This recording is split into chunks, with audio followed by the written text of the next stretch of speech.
ইউনূস কথা বলতে চান মোদির সঙ্গে। বাংলাদেশ প্রশাসনের তরফে তেমনই অনুরোধ করা হয়েছে ভারতকে। এবং মোদিজি ব্যাংকক যাবেন 2 থেকে 4 এপ্রিল এবং সেই সময় পার্শ্ব বৈঠকে মোদির সঙ্গে কথা বলতে একটু সময় চেয়েছেন ইউনূস, এমনটাই জানা যাচ্ছে।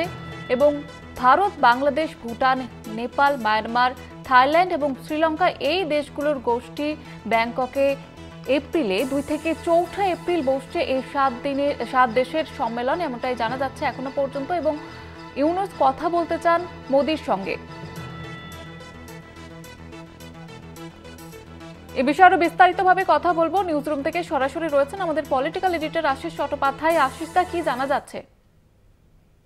খুবই আকর্ষণীয় এবং গুরুত্বপূর্ণ খবর। আমাদের প্রতিবেশী দেশ বাংলাদেশে যে পরিস্থিতি চলছে গত প্রায় 1 বছর হয়ে গেল, সেই পরিস্থিতিতে সংখ্যালঘু হিন্দুদের ওপরে হামলা, আক্রমণ, খুন, যখন গণতন্ত্রকে হত্যার যে অভিযোগ বারবার উঠছে ইউনূস প্রশাসনের ওপরে, এবং ইউনূস প্রশাসন দায়িত্ব নেবার আগে সাজানো ছাত্র নেতারা যে গুন্ডামি করেছেন তার বিরুদ্ধে যে বারবার সারা বিশ্বের গণতান্ত্রিক কণ্ঠস্বর ধ্বনিত হয়েছে, সেই চাপের কাছে সম্ভবত এবারে পিছু হটতে শুরু করছেন ইউনূস।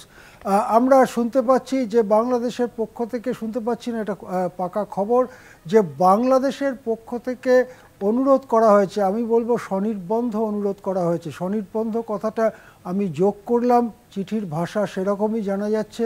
স্বনির্বন্ধ অনুরোধ করা হয়েছে বিমস্টেকের সম্মেলন উপলক্ষে পার্শ্ব বৈঠক হিসেবে ইউনূস যেন একবার মোদিজির সঙ্গে কথা বলতে পারেন। আমি প্রেক্ষাপট নিয়ে পরে আসবো, কিন্তু সাধারণত এই ধরনের সম্মেলনের পার্শ্ব বৈঠকেও খুব গুরুত্বপূর্ণ কথা হয়ে থাকে। যে কোনো বড় দেশগুলির গোষ্ঠীর যে সম্মেলন হয় তাতে পার্শ্ব বৈঠক হয় এবং সেই পার্শ্ব বৈঠকে গুরুত্বপূর্ণ বোঝাপড়াও হয়। এই রকমই একটি পার্শ্ব বৈঠক চেয়ে স্বনির্বন্ধ অনুরোধ করেছেন ইউনূস, এবং সে ব্যাপারে ভারত এখনো পর্যন্ত সিদ্ধান্ত করেনি। ভারতের বিদেশ মন্ত্রক, স্বরাষ্ট্র মন্ত্রক এবং রাজনৈতিকভাবে বিজেপি এবং এনডিএ ব্যাপারটা নিয়ে চর্চার মধ্যে রয়েছে। এখানে 2-3টি মতের অস্তিত্ব রয়েছে।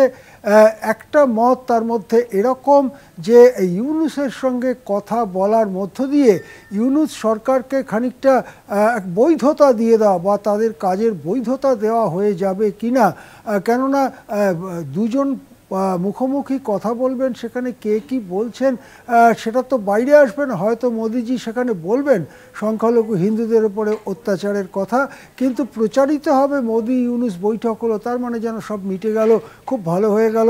এইরকম একটি প্রচারের সুযোগ যাতে না পায় যারা এই দুষ্কর্মগুলো করে চলেছে বাংলাদেশে, সেই ব্যাপারটা একটা চিন্তা। আরেকটা চিন্তা হচ্ছে যে ভারত বিরোধী প্রচার এবং সংখ্যালঘুদের উপরে যে তীব্র আক্রমণ একেবারে এই মুহূর্ত পর্যন্ত চলছে, সেখানে এই যে বৈঠক, সেই বৈঠক কি বৈঠক হলে কি একটা অন্যরকম সিগন্যাল যাবে?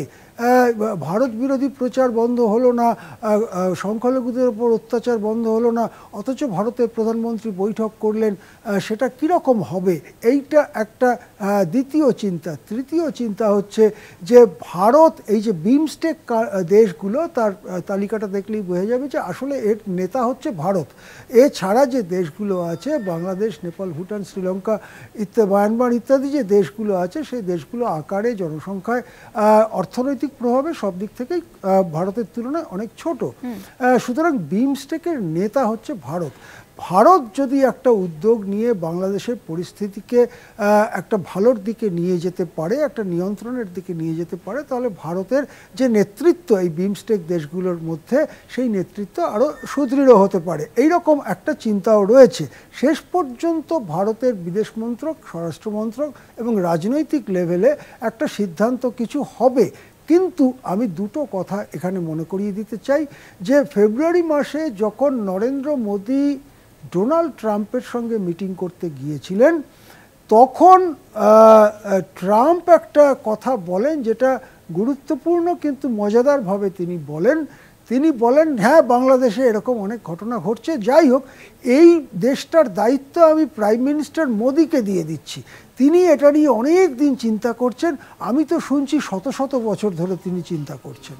এখন এই শত শত বছর ধরে মোদি চিন্তা করছেন এই কথাটাকে আপনি বাদ দিয়ে দিন, ট্রাম্প ওরকম কথা বলেন, কিন্তু একটা কথা প্রকাশ্যে সাংবাদিকদের সামনে ট্রাম্প বলেছিলেন যে আমি ওই ব্যাপারটার দায়িত্ব, বাংলাদেশে গোলমাল ইত্যাদির ব্যাপারটার দায়িত্ব প্রাইম মিনিস্টার মোদিকে দিয়ে দিচ্ছি। তারপরে যদি এই পার্শ্ব বৈঠক হয় তাহলে ওই ট্রাম্প যে দায়িত্ব দিলেন মোদিকে তার একটা রেশ বা সূত্র নিশ্চয়ই সামনে আসতে পারে। আরেকটা দিক আমি এখানে উল্লেখ করতে চাই, সেটা হচ্ছে বাংলাদেশের সাম্প্রতিক পট পরিবর্তন, অর্থাৎ শেখ হাসিনা সে দেশ ত্যাগের পরে পাকিস্তান একটা বাড়তি উদ্যোগ নিচ্ছে বাংলাদেশের সঙ্গে ঘনিষ্ঠতা তৈরি করার। সেখানকার আর্মির মধ্যে পাকিস্তানের সমর্থক জেনারেল রয়েছেন, তাকে কিছুদিন আগে নজরবন্দি করা হয়েছে। সেখানকার রাজনীতির মধ্যে জামাত ইসলামী, হেফাজতে ইসলামীর মতো মৌলবাদীরা রয়েছেন, যারা আসলে বকলমে পাকিস্তান ধরনের শাসন ফিরিয়ে আনতে চান। এই রকম পরিস্থিতিতে চীনও বাংলাদেশকে প্রভাবিত করবার জন্য নানান প্রস্তাব, উন্নয়নমূলক কাজের প্রস্তাব ইত্যাদি নিয়ে এগিয়ে আসছে। ভারত কি তাহলে বাংলাদেশের রাজনীতি, বাংলাদেশের সঙ্গে সম্পর্কের ব্যাপারে তৃতীয় সন্তান হয়ে যাবে, ছাগলের তৃতীয় সন্তানের মতো? এই জায়গাটা ঠেকানো দরকার।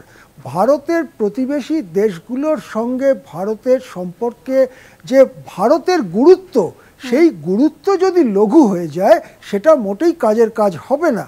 এই ব্যাপারটাও কিন্তু ভারতের কেন্দ্রীয় সরকার এবং পররাষ্ট্র মন্ত্রককে ভাবাচ্ছে।